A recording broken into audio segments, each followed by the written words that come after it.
Hi there, and welcome to the Daily Gardener. And thank you for listening. I'm your host, Jennifer Ebling. It's November 4th. Today, we celebrate fall through the eyes of a writer and naturalist from the year 1855, and the botanist honored with a building on the University of Glasgow. We'll learn about the Indian botanist who bred a new species of sugarcane and the Arizona palm. Yes, it does exist. We'll hear some November poems, and we grow that garden library with a book that helps us savor the garden through our 5 senses. I'll talk about the tasks some gardeners regret forgetting, and then share a little story about the botanist who ended up becoming one of the most prolific orchid hunters. But first, let's catch up on a few recent events. Saturday morning, I woke up to a snow-covered garden. Winter is gaining on us, but don't despair.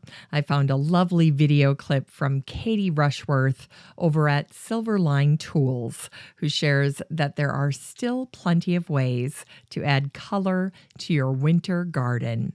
You can watch along in her video as she plants a colorful border and uses evergreens and semi-evergreens. She adds a lovely heuchera and heucherella, and next she uses a beautiful false bamboo or nandina and a pittosporum for interest and texture. Then she incorporates a pyrrhus into the back of the border, as well as a Siberica dogwood. Katie points out that the more exciting foliage you can source, the more dynamic your border will become. Next up, Mary Ellen Ellis at Garden Know-How shared a great post over the weekend called "How Many Kinds of Ginkgo Are There?" Well, the answer is lots. I love the Fairmont, the majestic butterfly, and the lacy ginkgo. And here's what she said about those. Of the Fairmont, this is a columnar ginkgo, meaning that its growth habit is narrow and upright. It's called the Fairmont. This is a good choice for spaces with plenty of vertical room. Then there's the majestic butterfly. This type has variegated leaves, green streaked with yellow, and it's also a smaller ginkgo tree at just 10 feet high at maturity. And then finally, the lacy ginkgo is so called for its leaves, which have a textured edge that give the appearance of lace. So there you go, the Fairmont, the majestic butterfly, and lacy ginkgo.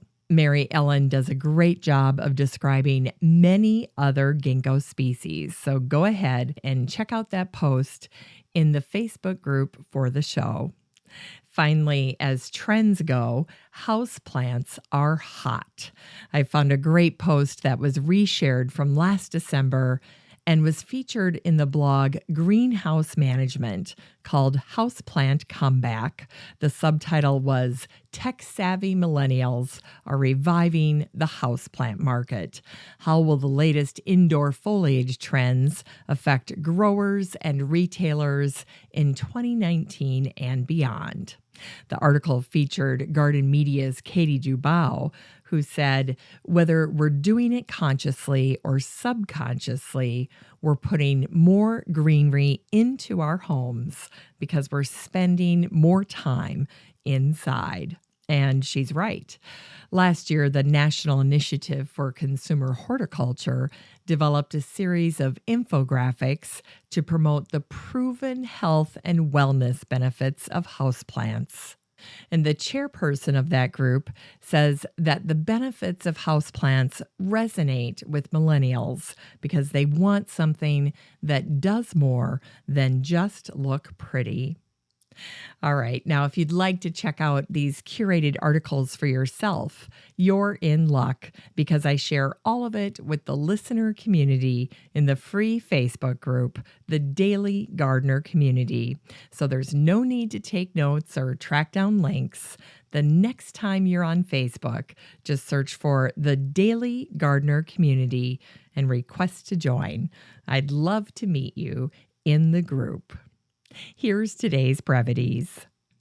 On this day in 1855, Henry David Thoreau wrote in his journal, "The winter is approaching. The birds are almost gone. The note of the dee-dee-dee sounds now more distinct, prophetic of winter, as I go amid the wild apples on Noshatuct.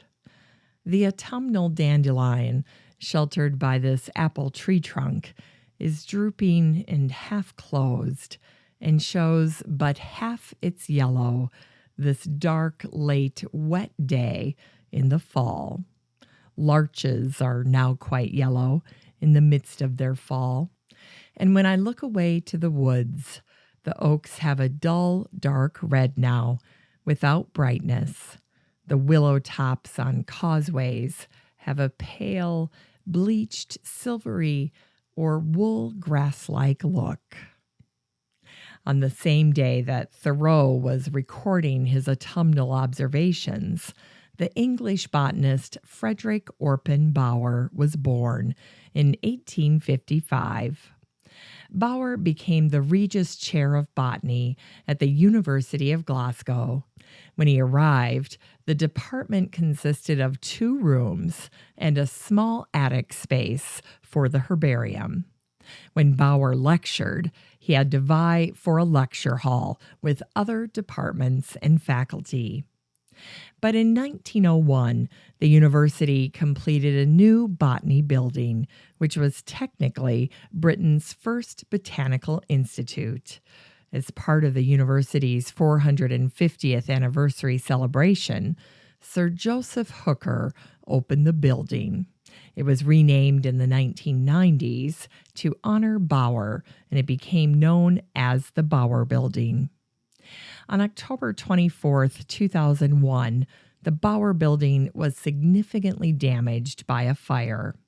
The losses included first editions of Darwin's Origin of the Species, as well as works from both Hooker and Bauer.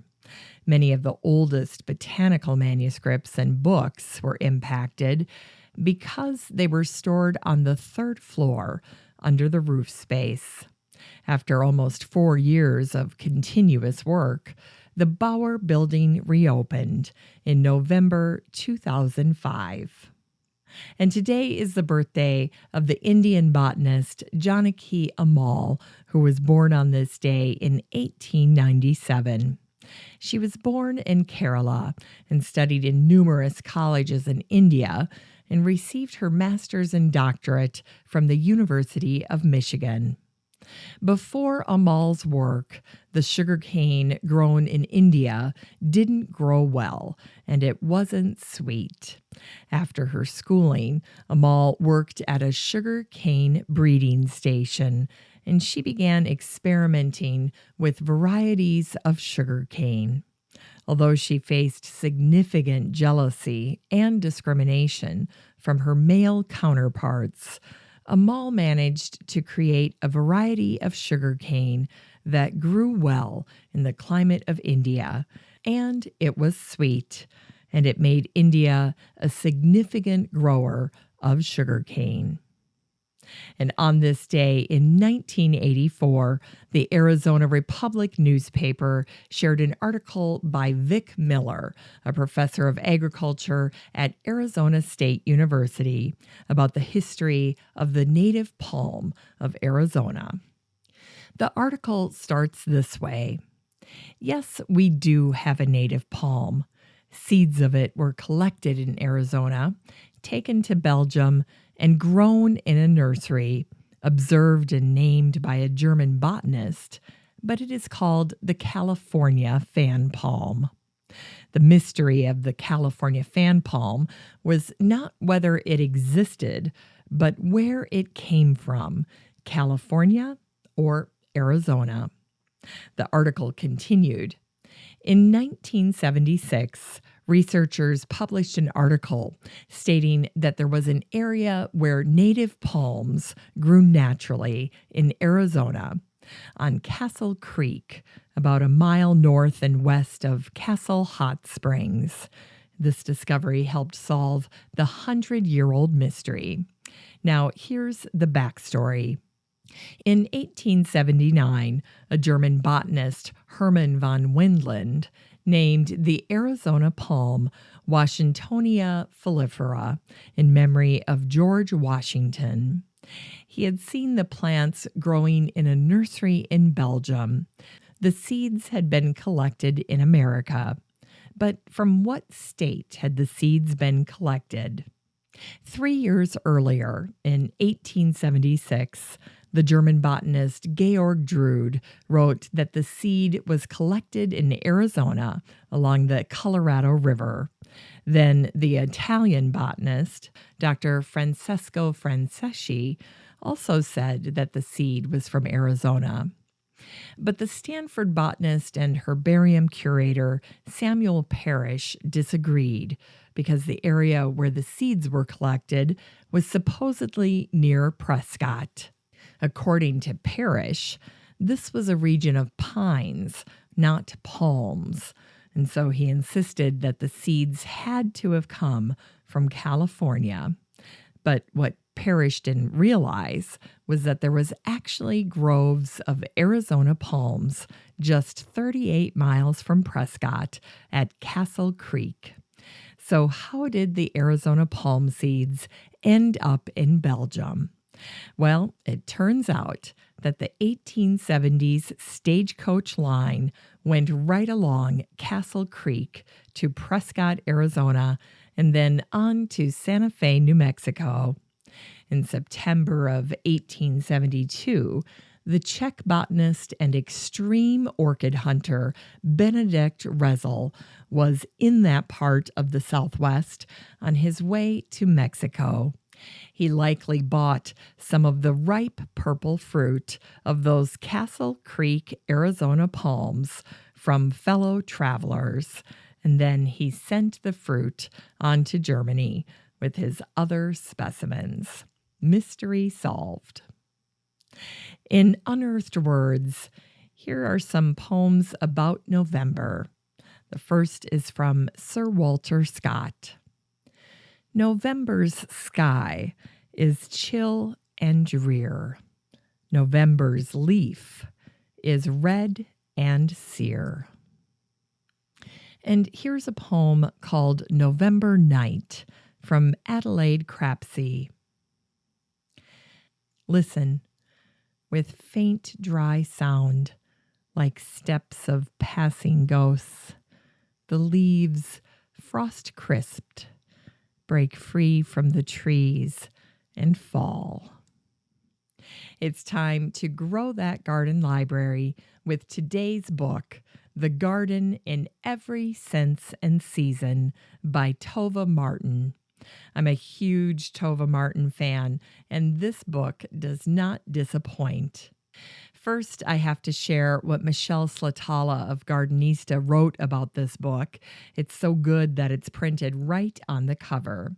She wrote, Tove Martin reminds us that the best way to get to know a garden is through our senses.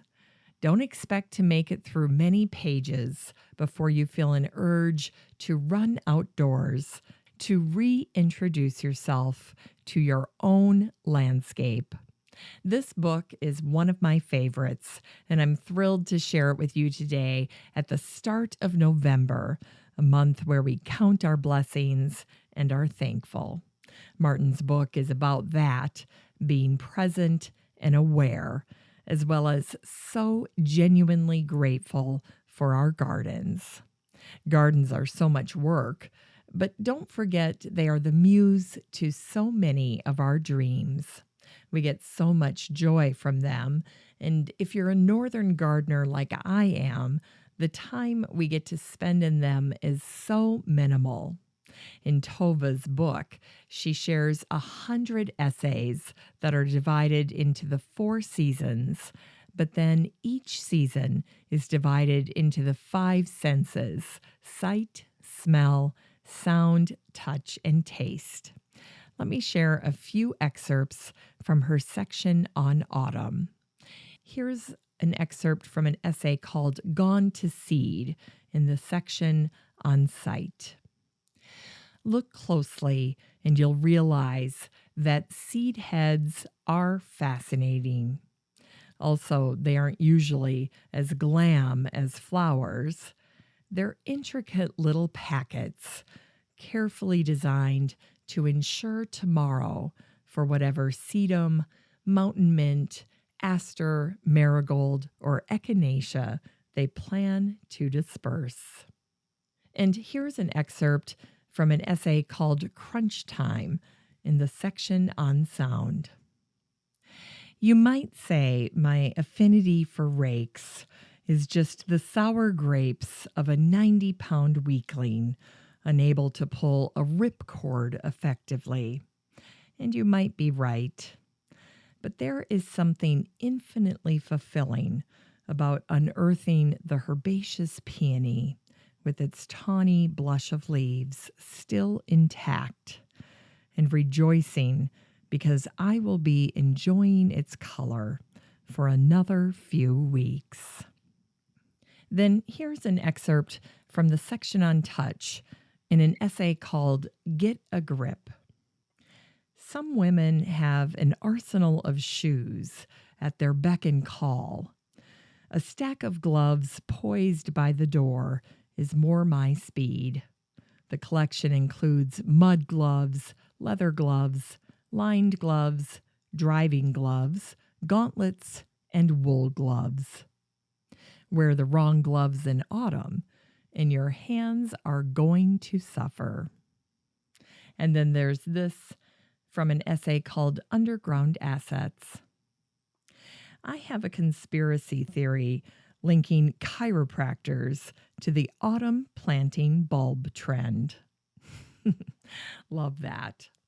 Tova Martin is such an excellent writer, conversational and witty, as you can tell, and the photography in this book is beautiful. So go ahead and check it out. One of my favorites, The Garden in Every Sense and Season by Tova Martin. Here's today's garden chore. Don't forget to shut the water off to your spigots. You don't want frozen water to burst your pipes. Disconnect the garden hose from the spigots and bring in the spray nozzles into a warm space so that they can be used next year. The cold hit us so fast this year that the other day I heard a sound on the side of the house. And here the spray nozzle had frozen. One of the kids must have left the spigot on because water was shooting up in the air about 20 feet and then hitting the side of the house. So don't wait too long. Get the water shut off. Put your hoses and spray nozzles away until next year. Finally, here's something sweet to revive the little botanic spark in your heart. I thought you might be wondering what happened to Benedict Resel, the botanist who sent the Arizona palm seeds back to Germany and then Belgium. Well, here's the rest of his story. Once he got to Mexico, Resel started a business growing a nettle called the Bommeria nivea, which produces a fiber that can be harvested. Resel built a machine to extract the fiber from the Bommeria, and he brought it to an exhibition to show others. When someone asked if his machine could extract fiber from agave, Resel attempted to try it. Tragically, his arm got caught in the machine and was crushed. The accident changed his life. Resel left his business and began collecting plants full-time. Resel collected over 800 orchids from Mexico and South America, along with thousands of other plants like agaves and cacti. In Colombia, he discovered the Zambia reseli, the tallest and oldest orchid of all. Even though Rezel was 6'2" and used an imposing iron hook for a hand, during his collecting days, Rezel was robbed 17 times and once even attacked by a jaguar. Rezel collected for the nurseryman named Sander for 40 years. At the end of his life, Rezel returned home to Czechoslovakia. His country welcomed him home with open arms, and the Russian Tsar honored him. After he died at home in his bed, his funeral was attended by the Austrian emperor. Today, there's a handsome statue of Rezel in Prague. It's located on the southern end of Charles Square. Thanks for listening to The Daily Gardener, and remember, for a happy, healthy life, garden every day. The Daily Gardener is produced weekdays in lovely Maple Grove, Minnesota. You can find complete show notes over at thedailygardener.org, and be sure to share the show with your garden friends. You can find The Daily Gardener on all your favorite social media, Instagram, Twitter, and Pinterest, and of course, Facebook. While you're over at Facebook, don't forget to join the Daily Gardener community. Just search for these 3 words, Daily Gardener Community. The group will pop right up, and then request to join. Finally, I want to thank my team at Podfly Productions, where my fabulous editor is Eric Begay. Have a great day in the garden, and we'll see you tomorrow.